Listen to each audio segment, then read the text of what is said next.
ગજેરા બંધુઓ સામે ગુજરાત હાઈકોર્ટે લાલ આંખ કરી છે। ગજેરા બંધુઓ વિરુદ્ધ તાત્કાલિક એફઆઈઆર કરવા હુકમ કરવામાં આવ્યો। હાઈકોર્ટે સુરત પોલીસ કમિશનરને આ હુકમ કર્યો છે, જેમાં પીએનબી કૌભાંડના મેહુલ ચોકસી સાથે સાઠગાંઠનો ગજેરા બંધુઓ પર આરોપ લગાવ્યો।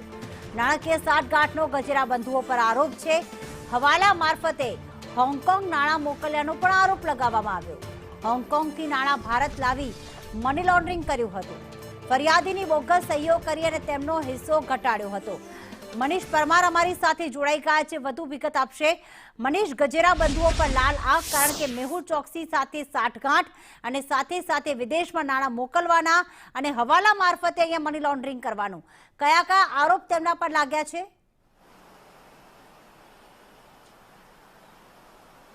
जी बिल्कुल बात करिए तो सूरत शहर में जे गजेरा बंधु है तेनी पर हाईकोर्टे लाल आंख करी है और सूरत सीपी ने आदेश करवामां आव्यो छे के तेनी पर गुनो दाखल करवामां आवे। तात्कालिक असरथी घटनानी बात करिए तो थोड़ा दिवस अगाऊ गजेरा बंधु पर इन्कम टेक्स विभागे रेड करी हती अने मोटा प्रमाणमां हवालाना जे रुपया छे ते पकड़ी पाडवामां आव्या हता। साथे ज बात करिए तो आशरे 2900 करोड़ रुपयाना ट्रांजेक्शन पर झड़पी पाडवामां आव्या अने 30 थी वधु લોકરો જપ્ત કરવામાં આવ્યા હતા। આ તમામ જે રૂપિયા છે તે હવાલા મારફતે મોકલી આપવામાં આવ્યા હતા તેવો ખુલાસો થયો હતો। ફરિયાદીએ જે ફરિયાદ આપી હતી તેમાં ઉલ્લેખ કરવામાં આવ્યો હતો કે ગજેરા બંધુ છે આ પ્રવીણ અગ્રવાલ છે તેને આ ફરિયાદ આપી હતી કે ગજેરા બંધુ સાથે તેની ભાગીદારી હતી।